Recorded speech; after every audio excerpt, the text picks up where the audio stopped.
날이 많이 추워지셨죠? 추위에도 불구하고 오늘 하나님 전을 찾으신 여러분 모두를 진심으로 환영합니다. 지난 한 주간 여러분의 삶을 인도하시고 또 돌봐주셨던 하나님의 은혜가 오늘 이 안식일 이 귀한 말씀의 시간도 함께 여러분과 함께 하시기를 간절히 바랍니다. 저는 오늘 하나님이 멀게 느껴질 때라고 하는 제목을 가지고 같이 말씀의 은혜를 나누려고 합니다. 이것이 오늘 여러분과 저 모두의 간증이 되기를 간절히 바랍니다. 하나님 말씀 욥기서 1장 20절부터 21절까지 말씀 우리 함께 한 목소리로 말씀 봉독하겠습니다. 보이시죠? 같이 읽겠습니다. 시작. 욥이 일어나 겉옷을 찢고 머리털을 밀고 땅에 엎드려 예배하며 이르되 내가 모태에서 알몸으로 나와 싸운즉 또한 알몸이 그리로 돌아가올지라. 주신 이도 여호와시요 거두신 이도 여호와시오니 여호와의 이름이 찬송을 받으실지니이다 하고 아멘. 아주 오래 전에 있었던 이야기입니다. 아마 20년도 더 지난 이야기 같아요. 교회 집사님이 운영하시는 가족 요양원이 있었습니다. 그곳에서 한 4-5명 정도가 요양을 하고 계셨는데 주로 암 환자나 나이 많이 드신 치매 환자 어르신들을 주로 모시고 있었습니다. 그런데 그 집사님 댁에 한 젊은 집사님이 오시게 됐는데 젊은 나이에 중풍으로 쓰러지신 분이었습니다. 한때는 이분이 교직에 계셨고요. 교회 집사로 아주 열심히 봉사하시던 그런 분이었습니다. 근데 이분이 젊은 나이에 중풍으로 쓰러지셔서 고생하시다가 그 요양원에 요양을 하러 오시게 된 것입니다. 저는 가끔씩 그 집사님 댁에 방문을 갈 때마다 그분이 계신 방으로 들어가서 가끔 그분을 위해서 기도를 해드리곤 했습니다. 다른 분보다는 아직 젊으시고 정신이 온전하셔서 어떻게 해서든지 다시 살아보려고 하는 마음의 의지가 아주 간절하셨습니다. 이분이 남의 신세를 지는 것을 아주 손끝만큼도 싫어하시는 분이었는데 제가 기도하면 지푸라기도 잡고 싶은 그런 심정으로 얼마나 간절하게 아멘 하시는지 오히려 기도하는 저의 마음이 더 뜨거워지는 경험을 했습니다. 하루는 제가 그 집사님 댁을 방문하게 됐는데 그때 그분이 마침 운동을 마치신 때였습니다. 그분을 이제 같이 모시고 들어가서 그분 방에서 같이 방문간 집사님과 함께 무릎 꿇고 기도하려고 하는데 그 집사님이 갑자기 저에게 그런 말씀을 하시는 거였습니다. 목사님, 요즘은 하나님이 너무 멀리 계신 분처럼 느껴져요. 이 말을 듣고 제가 조금은 충격을 받았습니다. 도무지 나아질 기미가 보이지 않는 자신의 질병 앞에서 이분이 믿음의 한계를 느끼시는 거예요. 아무리 기도해도 도무지 나아지지 않는 자신의 질병 앞에서 뭔가 이분이 신앙적인 절망감을 경험하신 것입니다. 제가 그분을 말씀으로 위로하고 간절히 기도는 드렸지만 그분이 하신 말씀이 계속해서 저의 귓전에 메아리쳤습니다. 목사님, 요즘은 하나님이 너무 멀리 계신 분처럼 느껴져요. 혹시 여러분 이런 경험 해보셨나요? 여러분들이 고개를 끄덕이십니다. 하나님이 계시지 않은 것처럼 느껴지고 하나님이 계셔도 나와는 너무 멀리 계신 분처럼 느껴질 때가 정말 많습니다. 그죠? 정말 하나님이 살아계실까? 하나님이 계시다면 지금 어디서 무엇을 하고 계실까? 나는 이렇게 힘들어하는데, 나는 이렇게 고통스러운데 하나님은 왜 가만히 계실까? 왜 나를 도와주지 않으시는 걸까? 혹시 하나님이 나에게 무관심한 것은 아닌가? 수많은 생각들이 꼬리에 꼬리를 물고 일어납니다. 그때 우리는 우리 신앙에 굉장한 시험을 경험합니다. 필립 안시라고 하는 신학자가 있는데요. 이분이 그런 현상을 이렇게 말씀하셨어요. 모든 관계에 가까워지는 시기와 멀어지는 시기가 있듯이 하나님과의 관계도 마찬가지다. 아무리 친밀한 관계라도 추는 항상 한쪽에서 다른 쪽으로 움직인다. 그러니까 여러분 이것은 예외가 아니라는 말이죠. 아무리 신앙의 연조가 많은 사람이라 할지라도 누구나 경험할 수 있는 경험이라는 말씀입니다. 유독 나에게만 이르러오는 것이 아니라 대부분의 신자들이 이런 경험을 하면서 살아간다고 하는 것입니다. 그래서 유명한 헨리 라우엔이라고 하는 신학자는 이것을 가리켜서 부재의 사역이라고 말씀하셨어요. 하나님이 계시지 않은 것 같은 A.W. 토저라고 하는 신학자는 밤의 사역, 어둠의 사역이라고 이렇게 말씀을 하셨어요. 누구에게나 이런 영혼의 어두운 밤이 이르러 온다는 그런 말씀이에요. 성경 역사를 통해서 하나님과 가장 가까운 관계를 유지하고 살았던 이 대표적인 사람, 여러분 그가 누굴까요? 다윗입니다. 이 다윗은 하나님이 내 마음에 뭐한 자라고 그랬어요? 합한 사람이라고 말씀을 하셨어요. 근데 여러분 다윗이 지은 시편을 보십시오. 다 그런 얘기예요. 그래서 그가 지은 시편에 보면 그런 고백들이 자주 나옵니다. 시편 1절에 보면 여호와여 어찌하여 멀리 서시며 어찌하여 환난 때에 뭐 하시나이까? 숨으시나이까 그랬어요. 제발 좀 보여달라는 거예요. 난 이렇게 힘든데 왜 하나님 숨어 계시냐고 말합니다. 시편 22편 1절에도 내 하나님이여 내 하나님이여 어찌 나를 버리셨나이까? 어찌하여 나를 멀리하며 돕지 아니하시며 내 신음소리를 듣지 아니하시나이까? 네. 계시면 제발 좀 답답하니까 말씀 좀 하시라는 거예요. 네. 오죽하면 여러분 시편 44편 23절에 오면 뭐라고 말씀하세요? 주여 뭐 하소서? 깨소서 어찌하여 주무시나이까? 그렇게 얘기합니다. 얼마나 여러분 답답하면 주님이 마치 뭐 하신 것 같아요? 잠들어 계신 것 같다는 것이에요.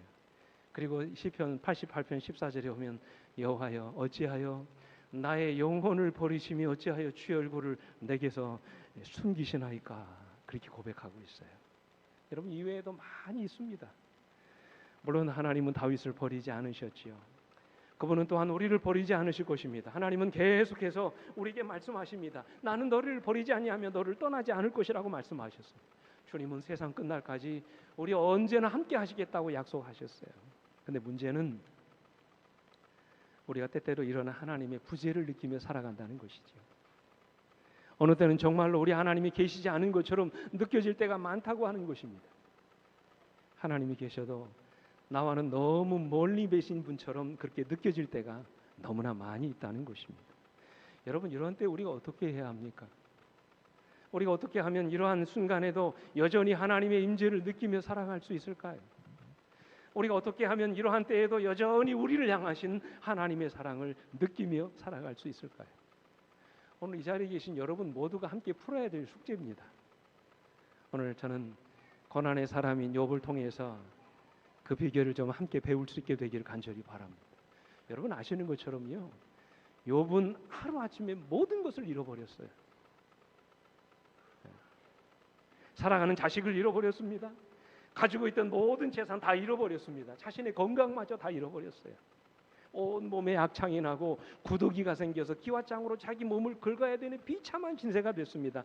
그나마 그의 곁을 지키고 있었던 그 아내마저도 하나님 차라리 욕하고 죽어버리라고 떠나가 버렸어요. 그러나 욥에게 있어서 가장 절망적이었던 것은 하나님마저도 욥에게 아무런 말씀도 하지 않으셨다는 사실이에요. 여러분 욥기서에 보면 37장까지 하나님이 욥에게 단 한마디 말씀도 하지 않으십니다. 하나님이 오랫동안 욥에게 침묵하셨어요. 이러한 때 여러분 욥이 어떻게 그 어려운 시험을 통과했습니까? 우리는 욥의 경험을 통해서 하나님이 멀리 계신 것처럼 느껴질 때 우리 어떻게 해야 되는지 그 방법을 좀 이 시간 함께 나누기를 원합니다. 첫째로 하나님이 멀리 계신 것처럼 느껴질 때 욥은 하나님 앞에서 자기 감정을 다 털어놨어요. 여러분 자기 감정을 다 털어놓았다는 말이 무슨 말인 줄 아세요? 하나님이 멀리 계신 것처럼 느껴질 때 내가 한 걸음 더 주님 앞에 가까이 다가갔다는 말이에요. 욥기 20장의 말씀 보십시오. 1장 20절에 보면 같이 읽겠습니다. 시작. 욥이 일어나 겉옷을 찢고 머리털을 밀고 땅에 엎드려 예배하며 라고 그랬어요. 여러분 누구를 예배했다는 말일까요? 하나님을 예배했다는 말이죠. 근데 그냥 예배한 것이 아니라 어떻게 예배했다고 그랬습니까? 어떻게 했다고 그랬어요? 빨간 것이 겉옷을 찢고 머리털을 밀었다고 그랬어요. 여러분 이게 무슨 의미입니까? 이것은 여러분 성경의 극도의 슬픔을 표현한 표현입니다. 욥은 자기 감정을 감추지 않았어요. 그는 하나님 앞에서 그가 당하는 모든 슬픔을 온몸으로 표현하고 있는 것입니다. 여러분 기억하십시오. 성경은 인간의 감정을 정죄하지 않습니다. 슬픔을 당했을 때 슬퍼하는 것은 죄가 아닙니다. 우리 주님께서도 나사로의 죽음 앞에서 뭐 하셨어요? 눈물을 보이셨다고 그랬어요. 우리 영감의 글의 말씀 보십시오. 한번 들어보십시오. 하나님의 아들이셨지만 그는 인성을 쓰셨으며 따라서 인간의 슬픔에 감응되셨다. 그의 부드럽고 불쌍히 여기는 마음은 언제나 고통을 받는 자들에게 동정을 느꼈다. 그는 우는 자와 같이 우시고 기뻐하는 자와 같이 기뻐하신다. 네? 우리 주님은 인간의 감정에 뭐 하셨다요? 같이 감응하셨다고 그랬어요. 십자가의 죽음을 앞에 두셨을 때에도 주님은 겟세마네 동산에서 밤새 울며 기도하셨다고 그랬어요. 그래서 이 모습을 바울은 히브리서 5장 7절에서 이렇게 말씀하셨어요. 그는 육체에 계실 때에 자기를 죽음에서 능히 구원하실 이에게 심한 통곡과 눈물로 간구와 소원을 올렸다고 그랬어요. 이처럼 주님은 자주 우셨습니다. 그래서 그분의 눈가에는 언제나 눈물이 고여 있었다고 그랬습니다. 바리새인들의 외식과 그들의 죄악을 단호히 책망하시면서도 그분의 말씀에는 눈물이 섞여 있었다고 말씀하셨습니다. 멸망할 운명의 노예는 예루살렘을 바라보시면서 예루살렘아 예루살렘아 선지자들을 죽이고 내게 파송된 자들 돌로 치는 자여 암탉이 그 새끼를 날개 아래 모음같이 내가 내 자녀를 모으려 한 적이 몇 번이냐. 그러나 너희가 원하지 아니하였도다 라고 탄식하시며 우셨다고 말씀을 하셨습니다. 이처럼 주님은 자기 감정을 감추지 않으셨어요. 그러므로 여러분 우리의 감정을 하나님 앞에 토로하는 것은 결코 부끄러운 일이 아닙니다. 우리의 슬픔을 이야기하고 우리가 당하는 마음의 고통을 털어놓는 것은 결코 부끄러운 일이 아닙니다. 우리가 얼마나 힘들어하는지 우리가 지금 얼마나 마음고생이 많은지 주님 앞에 솔직하게 고백하는 것은 결코 여러분 죄를 짓는 것이 아니에요. 오히려 그것은 내가 기억하십시오. 하나님 앞에 한 걸음 더 가까이 다가가는 거예요. 하나님 앞에서 우리 내면의 고통을 다 털어놓는 것, 이것은 하나님과 내가 더 가까워지기를 원한다는 믿음의 고백입니다. 그래서 다윗은 뭐라고 말합니까? 시편 62편 8절에 같이 읽어볼까요? 시작.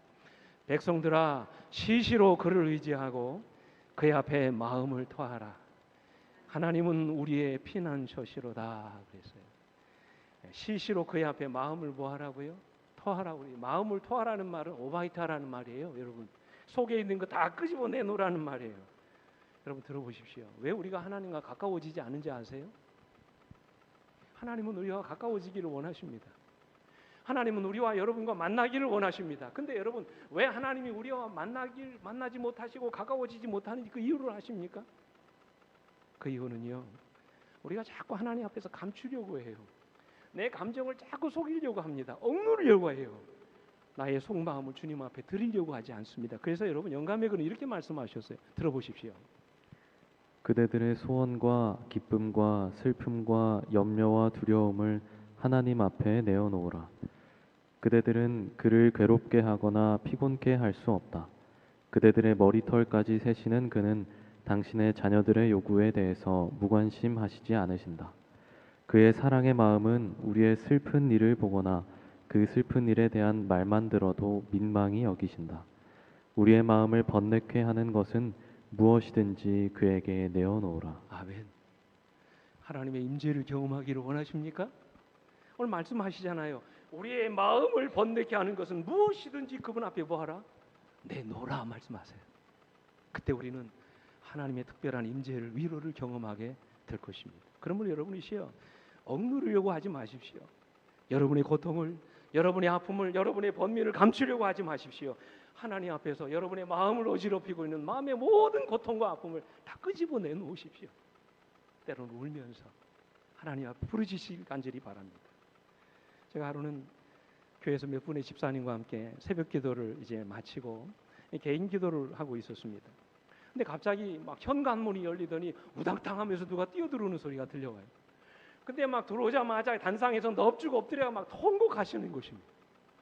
막 기도하다가 깜짝 놀래가지고 도대체 누군가 하고 눈을 뜨고 봤어요. 그랬더니 교회 나오신 지 얼마 안 되시는 초신자분이 울면서 기도하는 거. 뭐라고 기도하시냐면 제가 지금도 기억합니다. 하나님 우리 아들 살려주셔야 합니다. 우리 아들 이렇게 되도록 왜 버려두셨습니까? 너무 하시는 거 아닙니까? 하나님 그때 뭐 하셨습니까? 하나님 살려두시든지 죽게 하시든지 하나님 마음이겠지만 저 아들 없이 못 삽니다. 알아서 하십시오. 이런 기도였어요. 반은 협박조로 하나님께 기도하시는데 나중에 알고 봤더니 이분의 아들이 밤에 아르바이트를 했는데요, 교통사고를 당한 겁니다. 오토바이를 타고 가다가 배달을 다녔는데 승용차하고 부딪힌 것입니다. 근데 겉으로 봐서는 큰 상처가 없어서 괜찮겠거니 생각하고 그냥 집에 왔는데 점점 갈수록 숨쉬기가 어려워지고 입술이 파랗게 질려가더라는 거예요. 이게 뭔가 이상하다 싶어서 아들 데리고 이제 응급실로 갔답니다. 그랬더니 CT를 촬영했는데 이 간이 파열된 거예요. 이 간이니까 겉으로는 보이지를 않죠. 간이 찢어진 겁니다.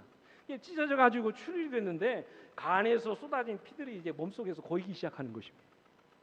그날 새벽에 응급으로 수술을 받게 됐는데 수술을 제려서 나온 의사가 하는 말이 간이 너무 크게 많이 손상돼서 도저히 회복이 불가능하다는 그런 말을 들었다는, 어쩌면 아들을 잃을 수도 있다는 그런 참 가슴 아픈 이야기를 들었다는, 이 의사의 말을 듣고 이분이 교회까지 달려오신 거예요. 그 새벽에 차도 다니지 않은 거리를 정신없이 뛰어서 교회까지 오신 것입니다. 여러분 한번 생각해 보십시오. 그런 상황에서 무슨 기도할 마음이 있겠습니까? 죽을지도 모르는 아들 앞에서 땅을 치고 통곡을 해도 부족한데 신앙을 한 지 얼마 되지도 않은 분이 그 절박한 문제를 가지고 주님께 달려온 것입니다. 저는 그날 아들의 생명을 놓고 하나님께 간절히 부르짖는 그분의 기도를 들으면서 참 많이 감동을 받았어요. 무슨 기교가 있는 게 아닙니다. 화려한 미사오구를 사용하는 것도 아닙니다. 반은 협박을 하면서 하나님께 막 떼를 쓰는 것이었습니다. 근데 여러분, 그 기도가 얼마나 간절했던지 하나님이 그분의 기도를 들어주셨어요. 이처럼 하나님은 우리가 어떤 상황에서든지 우리가 당하는 모든 고통을 주님 앞에 다 털어놓으시기를 원하십니다. 영감에 그런 이렇게 말씀하세요. 들어보시기 바랍니다. 당신의 자녀 중에 지극히 작은 자가 당하는 어떤 재난이나 그들의 심령을 괴롭게 하는 어떤 근심이나 기분을 좋게 하는 어떤 기쁨이나 입술에서 새어나오는 어떠한 진정한 기도라도 우리의 천부께서 그것들을 못 본 채 하시거나 거기에 직접으로 관심을 두시지 않으시는 것은 하나도 없다. 그는 상심한 자를 고치시며 저희 상처를 싸매어 주시는 분이시다. 아멘. 여러분 이 말씀을 믿으십니까? 말씀하셨잖아요. 그분은 상심한 자를 뭐 하시며 고치시며 우리 상처를 뭐 하신다고요? 싸매 주신다고 말씀을 하셨어요. 그래서 욥이 그렇게 기도한 것입니다. 보십시오. 욥기 7장 11절에 같이 읽습니다. 시작. 그런즉 내가 내 입을 금하지 아니하고 내 영혼의 아픔 때문에 말하며 내 마음의 괴로움 때문에 불평하리이다. 하나님께 숨기지 않고 다 털어놓고 기도했던 것입니다. 사랑하는 성도 여러분, 여러분에게 호소합니다. 하나님이 멀리 계신 것처럼 느껴지십니까? 그렇다면 여러분이 한 걸음 더 앞으로 우리 하나님께 다가서시게 되기를 간절히 바랍니다. 그리고 여러분의 슬픔을 고백하시기 바랍니다. 여러분이 당하는 아픔을 그분께 다 털어놓으시기 바랍니다. 욥처럼 꾸밈 없는 기도로 하나님 앞에 나가서 여러분의 감정을 다 쏟아놓으시게 되기를 간절히 바랍니다. 그러면 하나님이 우리의 기도를 들으시고 상심한 마음을 고치시며 우리의 상처를 싸매 주실 것입니다. 둘째로 하나님이 멀리 계신 것처럼 느껴질 때 참 중요한 것입니다. 욥은요 그때 내가 믿는 하나님이 어떤 분이신지를 생각했다고 그랬어요. 참 중요한 것입니다. 저도 자주 그러거든요. 하나님이 계시지 않은 것 같고 도무지 내가 당하는 이 고통에 대해서 아무런 관심을 갖고 계시지 않은 것처럼 느껴질 때마다 우리가 가장 먼저 붙들어야 될 것이 뭐냐면 내가 믿는 하나님은 어떤 분이신가를 생각해 보는 거예요. 이건 대단히 중요한 것입니다. 여러분, 그분은 언제나 한결같으십니다. 그분은 어제나 오늘이나 변함이 없으십니다. 그분은 너무나 좋으신 우리 아버지십니다. 그분은 언제나 우리를 사랑하십니다. 그분은 우리의 모든 처지와 형편을 다 아십니다. 우리의 눈물도, 우리의 한숨도, 우리의 고민도, 우리의 아픔도 그분은 다 아십니다. 그분은 지금도 변화없는 사랑으로 여러분과 저를 돌보고 계십니다. 그리고 마침내 그분은 여러분과 저를 구원에 이르게 하실 것입니다. 그래서 한 나치 이 독일이 중세 시대에 그 무시무시한 핍박을 했던 그 아우슈비츠라고 하는 수용소 여러분 있잖아요. 유대인들이 무려 60만 명이나 희생을 당했던 그 잔인한 고문을 당했던 그 현장. 그 어느 지하 감옥에 고통을 당하던 한 유대인이 벽면에 이런 글귀를 써놓았다고 그래요. 나는 태양을 믿는다. 그것이 비치지 않을 때라도. 나는 사랑을 믿는다. 그것이 표현되지 않을 때라도. 나는 하나님을 믿는다. 비록 그분이 아무런 말씀을 하지 않으실 때라도. 여러분, 그들이 그 지하 감옥에 갇혀서 가진 고문과 핍박을 당하면서도 여전히 그들이 믿는 하나님을 의지할 수 있었던 이유가 무엇일까요? 그것은 그들이 믿는 하나님이 어떤 분이신지를 알았기 때문에 그래요. 여러분, 욥의 경우도 마찬가지입니다. 그의 삶이 하나둘씩 망가져가고 있을 때 욥은 그가 믿는 하나님이 어떤 분이신지를 생각했다고 그랬습니다. 그의 시야에서 하나님을 놓치지 않았다는 말씀이에요. 그가 믿는 하나님이 어떤 분이신지를 그가 기억했다는 사실이에요. 그래서 그는 그토록 엄청난 고난을 당하면서도 하나님에 대한 자신의 믿음을 잃어버리지 않았다고 말씀을 하세요. 그래서 욥은 그렇게 고백하잖아요. 욥기 19장 25절로 26절에 내가 알기에는 나의 대속주가 뭐하시니? 살아계시니 마침내 그가 땅 위에 서실 것이라. 내 가죽이 벗김을 당한 뒤에도 내가 육체 밖에서 하나님을 보리라. 그렇게 고백했어요. 여러분, 이게 무슨 말입니까? 나는 내가 믿는 하나님을 안다는 것이지요.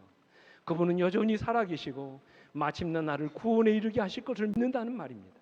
설사 내가 이대로 죽임을 당한다 할지라도 하나님은 나를 버리지 않으실 것이요, 후일에 주님이 오시는 그날 나는 내가 믿는 주님을 육체 밖에서 만나게 될 거라고 그렇게 고백하고 있는 거예요. 여러분, 여기서 말하는 육체 밖이라는 말은 육신을 떠난 영혼을 말하는 것이 아닙니다. 질병과 사망의 그늘에서 벗어나 영광의 주님을 만나게 될 것을 말씀하시는 것이죠. 그러니까 욥은 그가 이 땅에서의 질병과 고통을 당하다가 죽임을 맞이한다 할지라도 주님께서 그를 마침내 구원에 이르게 하시고 영광스러운 몸으로 변화시켜 주실 것을 믿었던 것입니다. 이유를 알 수 없는 고난 중에서도 그가 믿는 하나님이 어떤 분이신지를 알았기에 욥은 고통 중에서도 하나님을 원망하거나 불평하지 않았던 것입니다. 그래서 여러분, 욥이 했던 유명한 고백이 있잖아요. 같이 읽어보겠습니다. 시작. 그러나 내가 가는 길을 그가 아시나니 그가 나를 단련하신 후에는 내가 순금같이 되어 나오리라 그랬어요. 아멘. 이것이 오늘 여러분과 저의 고백이 되기를 간절히 바랍니다. 오늘 내가 당하는 이 고난에 대하여 이유를 알 수 없지만, 왜 나에게 이런 시련이 찾아왔는지 나는 그 이유를 알 수 없지만, 그 누구보다도 나를 가장 잘 아시는 하나님께서 허락하신 고난이라면 하나님은 이 고난을 통하여 나를 마침내 단련하시고 내 인생을 정금같이 만들어 주실 것을 여러분 믿게 되시길 간절히 바랍니다. 금세기 기독교인들에게 가장 잘 알려져 있는 기독교 철학자 가운데 프란시스 셰퍼라고 하는 사람이 있습니다. 이분이 이런 유명한 말을 했어요. 들어보십시오. 성경의 제일 메시지가 무엇인가? 그것은 하나님이 당신을 사랑하신다는 사실도 아니고 하나님이 그리스도를 통해서 당신을 구원하셨다는 사실도 아니다. 그것은 우리의 하나님이 뭐 하신다는 거라고요? 살아계신다는 것이다. 요즘 저희 집사람과 함께 배우는 이 복음성가가 있습니다. 자주 불러요. 너무 힘든 시간을 보내고 있는 저에게 하나님께서 어느 날 이 복음성가 중에서 광야를 지내며라고 하는 노래를 듣게 하셨어요. 아마 아시는 분 계실 줄로 생각합니다. 이 노래를 아까 우리 특창을 불렀던 그 노래를 이제 삶으로라고 하는 그 노래도 역시 이분이 이제 작곡을 하신 건데, 이분이 역시 작사 작곡을 하신 노래입니다. 근데 이 가사를 보면요, 다 저를 위해서 주신 가사 같아요. 이 노래를 지은 이 장진숙 씨의 이 삶도 순탄치 않은 삶을 살아오신 분인데, 이분은 자신의 지나온 모든 과거의 삶이 마치 광야와 같은 인생이었다고 얘기합니다. 힘든 광야를 지나면서 경험했던 이 하나님에 대한 이야기를 이 노래로 이제 작사를 한 것인데, 그 가사를 좀 여러분에게 한번 잠시 소개해드리겠습니다. 한번 보십시오. 왜 나를 깊은 어둠 속에 홀로 두시는지, 어두운 밤은 왜 그리 길었는지, 나를 고독하게, 나를 낮아지게, 세상 어디도 기댈 곳이 없게 하셨네. 광야에 서 있네. 주님만 내 도움이 되시고 주님만 내 빛이 되시는, 주님만 내 친구 되시는 광야. 주님 손 놓고는 단 하루도 살 수 없는 곳, 광야에 서 있네. 주께서 나를 사용하시러, 나를 더 정결케 하시려 나를 택하여 보내신 그곳 광야, 성령이 내 영을 다시 태어나게 하는 곳, 광야에 서 있네. 내 자아가 산산이 깨지고 높아지려 했던 내 꿈도 주님 앞에 내려놓고 오직 주님 뜻만 이루어지기를, 나를 통해 주님만 드러나시기를. 여러분 감동 아닙니까?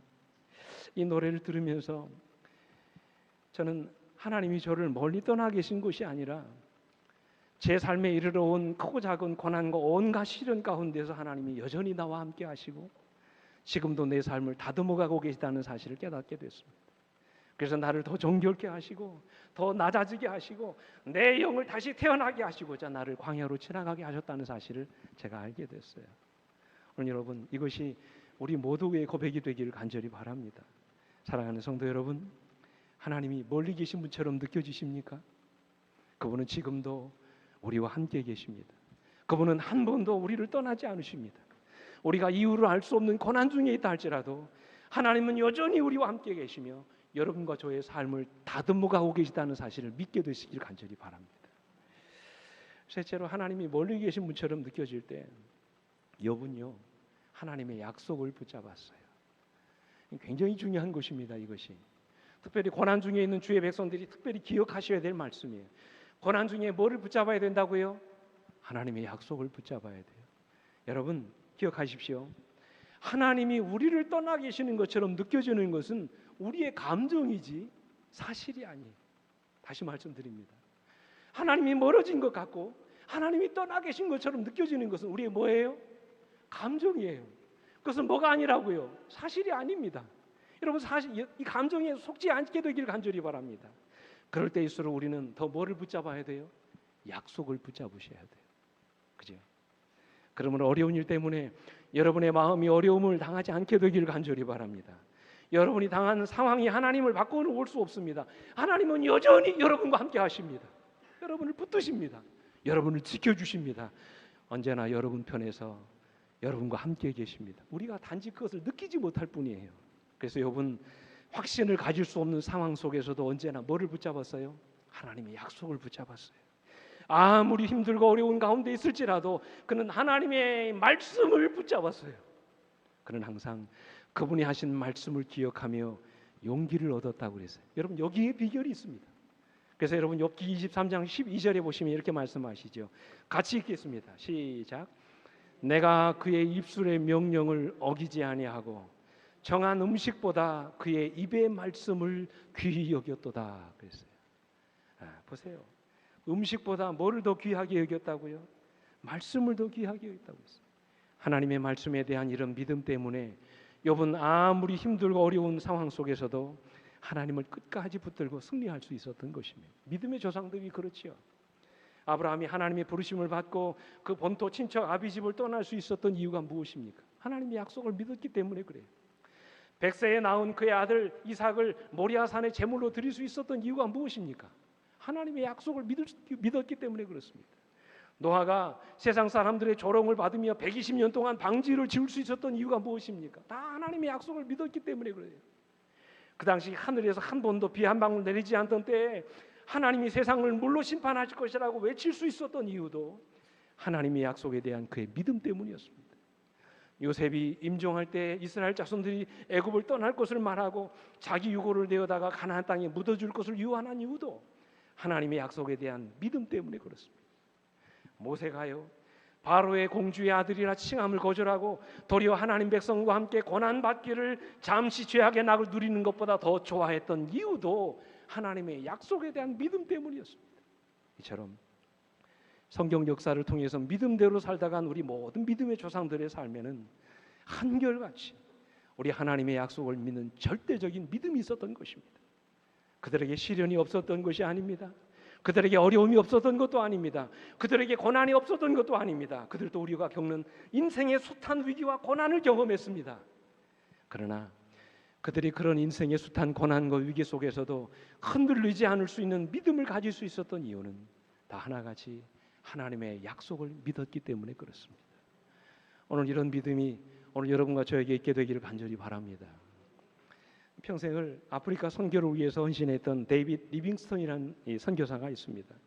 이분이 인생 말년에 고국으로 돌아와서 이제 영국의 유명한 옥스퍼드라고 하는 대학에 가서 명예학 박사학위를 받게 됐는데요. 근데 박사학위를 받고 채플 시간에 자기 시간을 쓰게 됐습니다. 많은 학생들 앞에서 자기가 아프리카에서 경험했던 수많은 간증들을 이야기합니다. 근데 그 당시에 리빙스턴은 이 아프리카의 그 뜨거운 뙤약 끝에 얼굴이 다 시커멓게 타고요, 제대로 먹지 못해서 그냥 뼈만 앙상하게 남아있고, 밀림을 다니다가 사자에 물려가지고 한쪽 손은 완전히 불고가 돼서 쭉 늘어져 있었습니다. 완전히 몰골이 엉망이 되어 있었습니다. 덥고 지루한 날씨로 인해서 완전히 지쳐있는 몸이었습니다. 근데 이 리빙스턴이 학생들 앞에서 아주 감동적인 간증을 하면서 이런 말을 했어요. 여러분, 내가 그토록 힘들고 어려운 가운데서도 용기를 잃지 않고 끝까지 아프리카 선교를 위해서 헌신할 수 있었던 비결이 무엇인 줄 아십니까? 그것은 바로 내가 너와 함께 있으리라고 말씀하신 주님의 약속 때문이었습니다. 만약 내가 이 약속을 붙잡지 않았다면 나는 결코 그 일을 감당할 수 없었을 것입니다. 사랑하는 성도 여러분, 하나님이 멀리 계신 것처럼 느껴지십니까? 세상 끝날까지 우리와 함께 하시겠다고 약속하신 하나님의 약속을 붙드시게 되길 간절히 바랍니다. 내가 너희를 고아와 같이 버려두지 아니하고 너희와 함께 있겠다고 말씀하신 그 약속을 믿으시길 간절히 바랍니다. 내가 물 가운데로 지날 때에 내가 함께 할 것이라, 불꽃이 너를 사르지도 못할 것이라고 말씀하신 그 하나님의 약속을 믿으시기 바랍니다. 내가 사망의 음침한 골짜기로 지날지라도 해를 두려워하지 않을 것은 주께서 나와 함께 하신다고 하신 약속의 말씀을 붙드시게 되기를 간절히 바랍니다. 이제 마지막으로 하나님이 멀리 계신 것처럼 느껴질 때 욥은요, 하나님이 그를 위해서 이미 이루어 놓으신 일을 기억했다고 그랬어요. 여러분 기억하십시오. 우리가 무엇인가를 잊어버렸을 때 우리는 그 잃어버린 것만을 생각합니다. 맞습니까? 틀립니까? 예를 들면 내가 갑자기 건강을 잃어버렸어요. 우리는 잃어버린 건강을 생각하고 하나님을 원망합니다. 그러나 반대로 지금까지 건강을 주신 하나님 앞에 감사하지 않습니다. 때때로 우리가 사업이 힘들어져서 재물을 잃어버릴 때가 있습니다. 근데 우리는 잃어버린 재물만 생각하고 하나님을 원망합니다. 그러나 반대로 그동안 나에게 재물의 복을 주셔서 그 모든 것들을 누리게 하신 하나님의 은혜에 감사하지 않아요. 내가 무엇인가를 잃어버렸지만 지금까지 그 모든 것들을 누리게 하신 하나님의 은혜에 감사하지 않는다는 말씀이에요.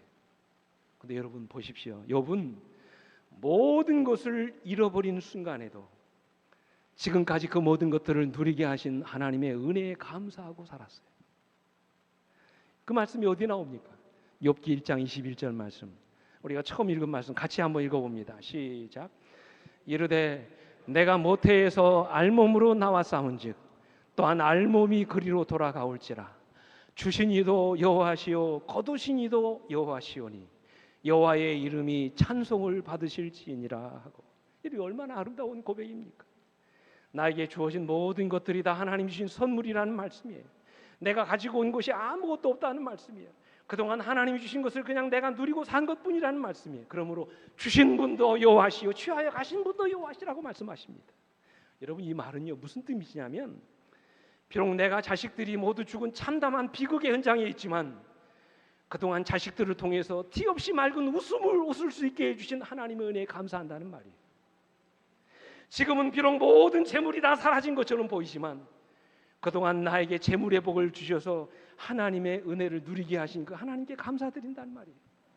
지금은 비록 온몸에 악창이 나고 건강하지 못할지라도 그동안 나에게 건강을 선물로 주신 하나님의 은혜에 감사드린다는 말씀이에요. 주신 분도 하나님이시고 취하여 가신 분도 하나님이시니 하나님이 찬송을 받으시기 합당하다고 고백하는 것입니다. 이처럼 욥은 모든 것을 잃어버린 순간에도 그동안 하나님이 주셔서 누리게 하신 복을 생각함으로 하나님께 감사와 찬송을 돌리게 됐던 것입니다. 이것이 바로 그가 하나님을 잃어버리지 않을 수 있는 비결이었습니다. 내가 잃어버린 것으로 인하여 하나님께 불평하는 것이 아니라 이미 나에게 주어진 복으로 인하여 하나님께 감사할 수 있는 사람, 그런 사람은 여전히 나와 함께 하신 하나님을 경험하게 되실 것입니다. 한 이야기만 드리고 말씀을 마치겠습니다.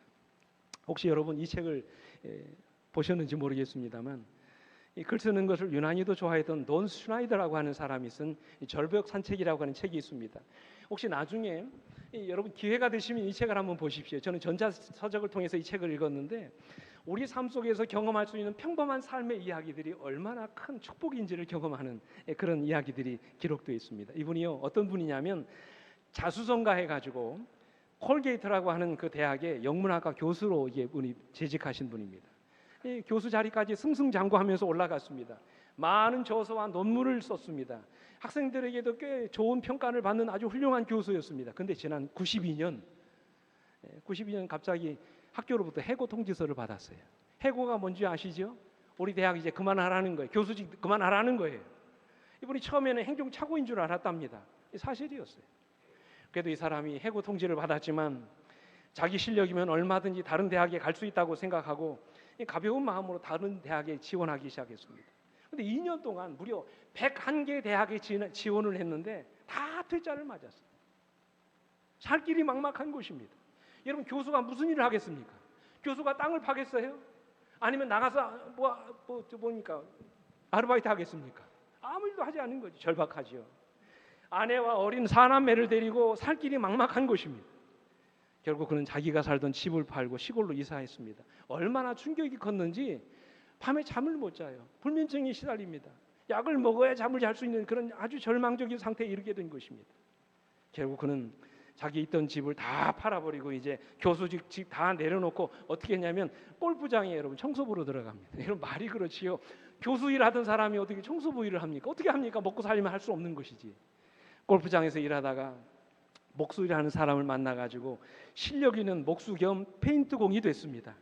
그 과정에서 이 사람이 자기 삶을 돌아오면서 그동안 누렸던 모든 것이 하나님이 얼마나 큰 축복이고 은혜인지 비로소 깨닫게 돼. 그리고서 나서 그 책을 지게 된 것입니다. 그 책이 바로 절벽 산책. 그 부제가 뭐냐면 페인트공이 된 대학 교수라고 하는 책이에요. 그 내용이 무슨 내용이냐면 지나고 보니 모든 것이 하나님의 은혜였다는 것입니다. 그동안 내가 너무나도 당연하다고 생각했던 것들이 하나님의 은혜였음을 깨닫게 된 것입니다. 감사하게 된 거예요. 그리고 나서 이 사람이 자기의 간증을 글로 적어가지고 책을 썼는데 그 책이 바로 절벽 산책이었어요. 이 책이 얼마나 많이 팔려 나가냐면 미국의 유명한 베스트셀러가 됐습니다. 인생을 완전히 역전시킨 거예요.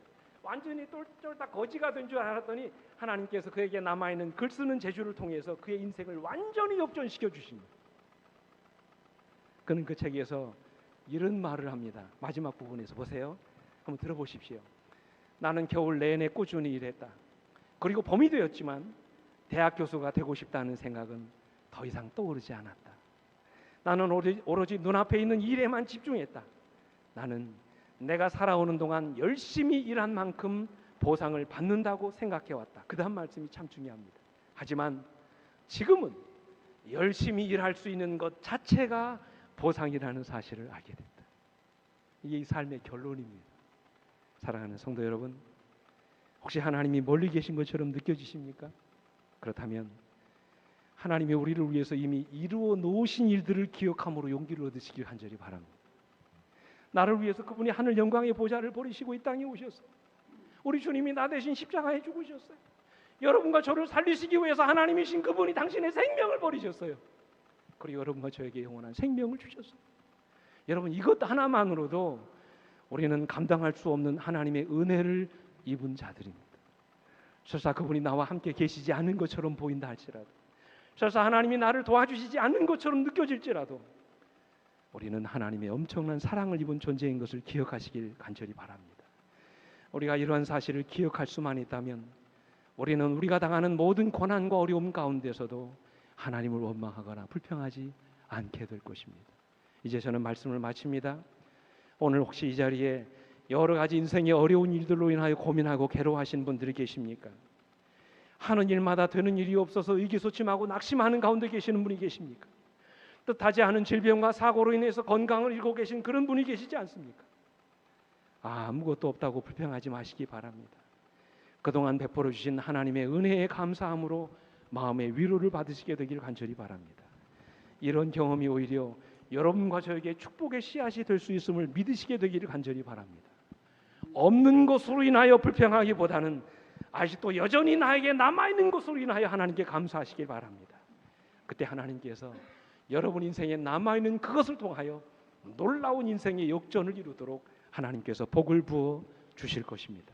오늘 여러분과 저의 인생에 그런 경험을 하시게 되기를 간절히 바라면서 말씀을 마치겠습니다. 우리 함께 일어나셔서 찬양하시겠습니다.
비춰주시네.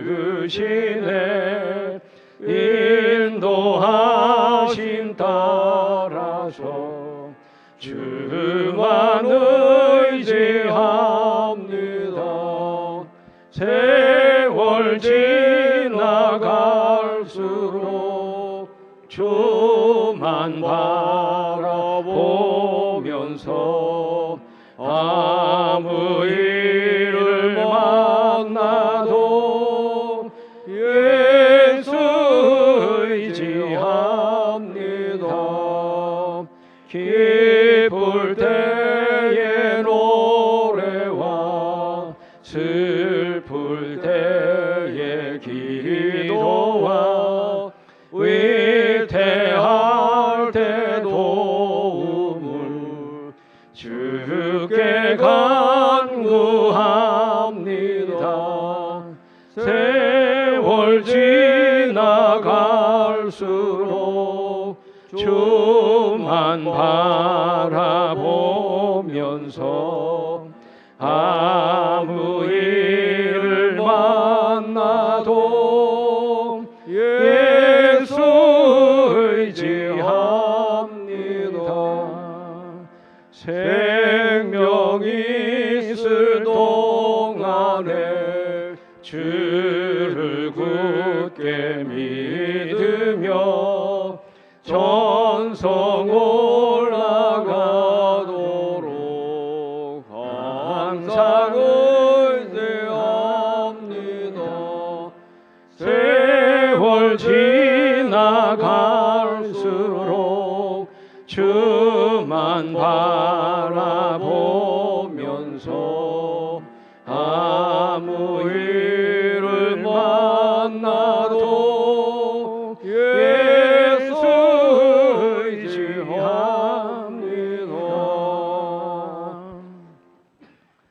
하늘에 계신 우리 아버지, 이 시간 우리에게 용기 주셔서 감사합니다.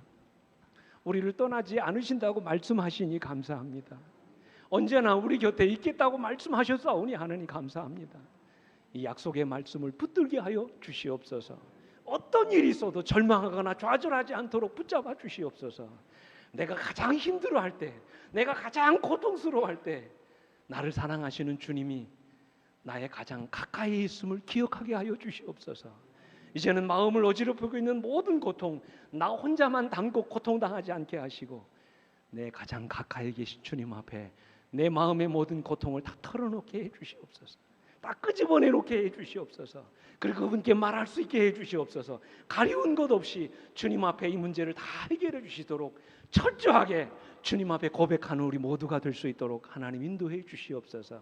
그래서 우리 인생을 통하여 나의 인생을 역전시키고 내 인생을 다듬어 주시고 새롭게 하시는 놀라운 주님의 사랑을 경험하는 주님의 종들이 되게 하여 주시옵소서.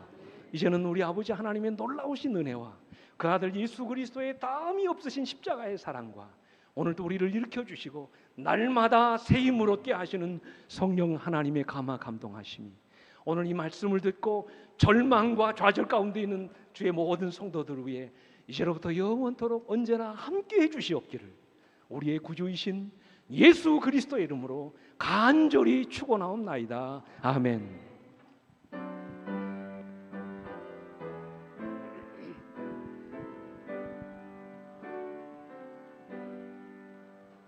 내 조